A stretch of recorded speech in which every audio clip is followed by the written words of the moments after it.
Good afternoon. Today is November 8th, 2012. The election is over. So now what? More than anything, Obama is facing a very new urgent task. He's in a second term that is working with the status quo Congress to address an impending financial crisis that economists say could plunge our country into a further recession if it does not get resolved.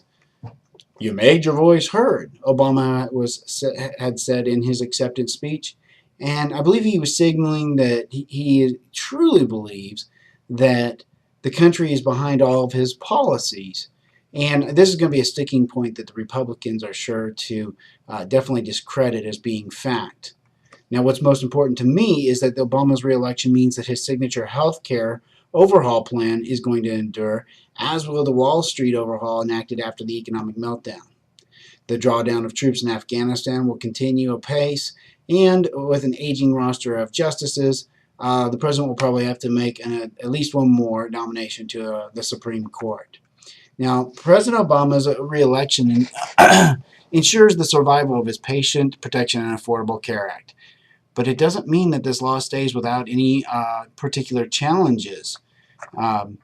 Republican challenger Mitt Romney had vowed to fully repeal the law if elected, calling it a costly government expansion through massive law, and was partly based on the healthcare reform in Massachusetts. President Obama's reelection provides American employers with referendum to fully begin implementing the Affordable Care Act. And this is a statement that was made by the International Foundation of Employee Benefit Plans, the CEO, Michael Wilson. Even after the summer Supreme Court ruling, many of our members were still awaiting the outcome of this general election before they addressed the health care reform. Now, personally, I experienced this with a lot of the employer groups that we spoke with during the second and third quarter of 2012, and it was especially true with a lot of people that we were speaking to throughout October. Many groups that I spoke with said, just wait till the election, Steve. Give me a call after that, and we'll figure out where we're going to go. The decision on Tuesday night cements that it was full steam ahead for the massive and long panned out law, and it does not mean it will be an easy road ahead for anybody. The majority of Americans are still very unsure of their feelings on the law and what it really means for them, and a lot of experts believe that the administration has not done a very good job of really explaining it. I mean, this is a 2,700-page law that most of the Congress didn't read before they signed off and put it on the president's desk to enact it into law. Now, the biggest implementations haven't even gone into effect yet. There are a couple of dozen lawsuits that seek to overturn the contraceptive mandate, which requires church-affiliated institutions to cover birth control for all of their employees, something that it goes against their morals and their religious beliefs. The states also pose threats to the laws as well. State officials have considerable sway over how this law is going to be carried out after the Supreme Court gave them the power to reject the expansion of Medicaid. That's a very important fact as a part of this law. There are battling the federal government over the law's new insurance exchanges.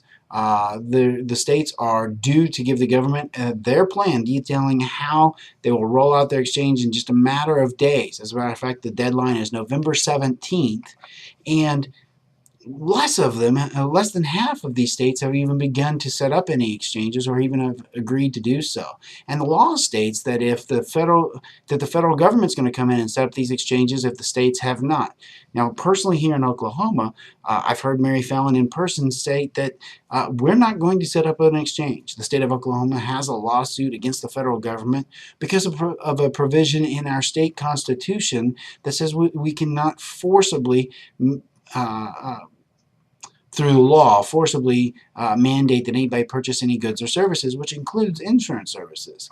There's a lot of unresolved issues as well. Even though that the health industry as a whole congratulate Obama on his victory, they say the cost within the healthcare industry is still a very large and unresolved issue. As the health care reform law gets implemented, policymakers have to prioritize affordability for consumers and employers. The nation has to address the soaring cost of medical care that's driving up the cost of coverage. And that's taking up a greater share of the federal and state budgets as a part of what we're doing. And it's also threatening the long-term solvency of our nation's public safety net programs as well. Now, it's important to notate that the PPACA, which is PPACA, or the Patient Protection and Affordable Care Act, addresses only one of the three broad issues and that's going to be access. Now, both employers and the government will need a lot more time to address the two other key issues, and that's cost and the quality of care that's going to be provided. But now that the law is here to stay, businesses have no other choice but to work with the president on the law's requirements and how to get those fully implemented. Now, it was released this morning from Health and Human Services that are expected to provide rules on exchanges. President Barack Obama's victory on Tuesday night has ensured that the continued implementation of the Affordable Care Act has also added pressure on the administration to offer healthcare interest groups more clarity on several provisions of the landmark 2010 bill. Many of the industry expect that the administration are going to release a wave of new policies and regulations very, very quickly, especially as the states have just until the end of next week to decide if they're going to put in their exchanges. So given this immediacy and the relevancy of this problem, we expect that we're going to get information on exchanges first. And then next, to be issued is going to be rules on the essential health benefits and guidance for employers about what constitutes a part-time, what constitutes a full-time employee, and what kind of penalties will employers face for not offering the appropriate coverages to their workers. Now, personally, I think that the best thing that came from last night is that the clarity of the Affordable Care Act is going to be implemented. It is no longer an excuse to say, well, let's wait and see what happens with the election. It's time to get serious, and it's time to get serious on the business of helping employers with what is looming and what is about to come. Now, just as the Supreme Court has a ruling that is verified that it is constitutional for the Affordable Care Act, it wasn't the end of the world, and neither is Obama being reelected. For insurance agencies and brokers, their agencies didn't close overnight. All the clients are not gone. The business didn't stop the moment that the 271st electoral vote, electoral college vote was actually verified. The answer to all of these questions is no, this stuff didn't happen, and no matter what happens, that was yesterday, this is today, and it's time to move forward. Employers must have a large need. Employers must get help being navigated through all of these changes with the Affordable Care Act, and it's really, like ourselves, a broker's opportunity to and our responsibility to be that trusted advisor. Employers have to be educated on what is in the Affordable Care Act and how it affects them, and brokers have to implement new benefits technologies for their offices and for their employees, and they have to explore new products such as voluntary benefits, or they should go ahead and plan on exiting the business now. Once the law was passed in 2010, many brokers decided it was already time to get out. They weren't up for the battle. Now, here at the Wilson Insurance Group, it's a little bit different. We've been prepared for this. We've had solutions that we've put in place currently and that we will continue to put in place. For groups of employees, maybe in the size of 10 or more employees, we have significant impact. We've worked with businesses with as small as 10 employees and saved them $10,000, $12,000, $14,000 a year. For groups with 30, 35 employees, this is really interesting. Just last week I worked with a group, and because of the cost-sharing model that they have in their business, I was able to save the employees, give them a raise that the employer didn't have to pay for, $57,000 over a 12-month period.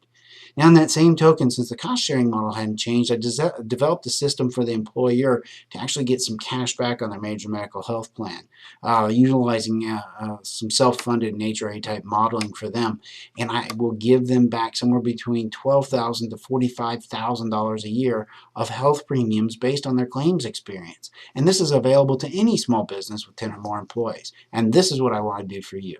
So I urge you, follow us on Twitter, which is at We Insure OKC.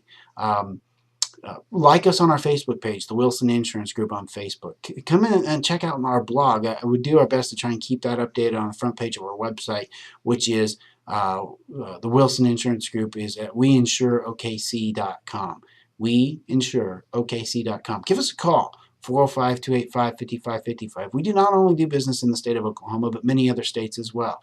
And even if you call us from a state where we're not licensed, if we can help you, then we'll take care of the licensing just to help you.